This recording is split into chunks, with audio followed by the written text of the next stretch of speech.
Nah, selanjutnya kita akan bertemu dengan narasumber kami yang bernama Bapak Jaki Munawar. Kampung Pulo adalah sebuah kampung adat yang memiliki keunikan di mana posisinya tersebut berada di tengah pulau. Nah, nama kampung ini diambil dari letak teritorialnya itu sendiri, yaitu yang berada di tengah pulau, sehingga disebut dengan pulo. Adapun bangunan yang ada di Kampung Pulo ini merupakan perlambangan dari anak-anak Mbah Dalem Arif Muhammad, di mana Mbah Dalem Arif Muhammad ini memiliki 7 orang anak yang terdiri dari 6 anak perempuan dan seorang anak laki-laki. Sepeninggalan Mbah Dalem Arif Muhammad, beliau mewariskan bangunan yang berupa 6 rumah yang melambangkan anak perempuannya dan 1 masjid yang melambangkan anak laki-lakinya. Sehingga ada aturan adat bahwa di Kampung Pulo ini hanya bisa ditempati oleh sebanyak 6 kepala keluarga saja. Di sini, Kampung Pulo memiliki 5 pantang atau disebut juga dengan 5 pamali. Yang pertama, tidak boleh berziarah pada hari Rabu. Hal ini dimaksudkan bahwa masyarakat adat Kampung Pulo selalu menggunakan hari Rabu untuk pengajian dan memperdalam ilmu keagamaan, sehingga tidak diperbolehkan melakukan kegiatan lainnya, termasuk juga berziarah ke makam Mbah Dalem Arif Muhammad. Yang kedua, tidak boleh membuat bangunan atau atap rumah berbentuk jure atau prisma. Hal ini berkaitan dengan kisah anak laki-laki Mbah Dalem Arif Muhammad yang celaka dan meninggal saat diarak menggunakan tandu yang berbentuk prisma. Yang ketiga, tidak boleh memukul atau menabuh gong besar yang terbuat dari perunggu. Hal ini berkaitan dengan kisah anak laki-laki Mbah Dalem Arif Muhammad yang saat dihitan diarak dengan tandu berbentuk prisma dan diiringi dengan gamelan yang menggunakan gong besar. Tiba-tiba ada angin topan besar yang menyebabkan anak tersebut celaka dan akhirnya meninggal dunia. Yang keempat, tidak boleh menambah atau mengurang bangunan pokok dan kepala keluarga di Kampung Pulo. Hal ini berkaitan dengan perlambangan Mbah Dalem Arif Muhammad yang mewariskan kepada 6 orang anaknya 6 rumah dan 1 masjid untuk anak laki-lakinya.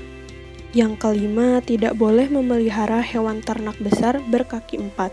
Hal ini dimaksudkan untuk menjaga kebersihan halaman rumah dan keutuhan tanaman dari gangguan binatang berkaki 4 seperti kerbau ataupun sapi, dan lain-lain.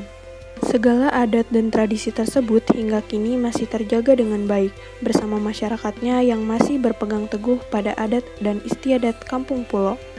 Selain itu, Kampung Pulo juga memiliki beberapa kearifan lokal dan adat istiadat lainnya. Misalnya ketika memasuki bulan Muludan, ada perayaan untuk menyambut bulan Mulud. Seperti pada tanggal 12 bulan Mulud ada Hari Raya Mulud, tanggal 14 Mulud sebagai hari untuk memandikan benda-benda pusaka yang ada, dan hal unik lainnya, di Kampung Pulo apabila akan melakukan pembangunan, ada acara terlebih dahulu yang disebut dengan mitembian. Mitembian diartikan sebagai ngamimitian atau memulai dalam melakukan sesuatu. Kemudian ada istilah ngadeken suhunan, syukuran, hingga ngelebetan bumi. Berkaitan dengan kehidupan sosial manusia pun, Kampung Pulo memiliki beberapa acara seremonial tersendiri, seperti acara 4 bulanan, 7 bulanan, marhabaan, kemudian ada acara tahlilan, 1 harian, 3 harian, 7 harian, 40 harian, 100 harian, 1 tahun, hingga ada acara yang namanya Mendak Tahun. Kampung Pulo berkembang menjadi sebuah desa destinasi wisata berkat dari adanya pengaruh keberadaan Candi Cangkuang yang posisinya bersebelahan dengan Kampung Pulo. Seiring dengan terkenalnya Candi Cangkuang sebagai situs wisata dan budaya, ada kampung yang posisinya bersebelahan persis yang juga memiliki keunikan dan eksistensi adat istiadat yang masih bertahan dan terjaga hingga kini. Sehingga setelah Candi Cangkuang dibuka untuk umum dan mengalami pemugaran 3 kali, barulah Kampung Pulo ini ditetapkan sebagai situs cagar budaya bersama dengan Candi Cangkuang yang posisinya ada bersebelahan. Namun, di samping itu semua, Kampung Pulo yang semakin terkenal, baik bagi turis domestik hingga mancanegara, tidak bisa lepas dari adanya perubahan akibat datangnya para turis tersebut, baik dampak positif maupun negatif.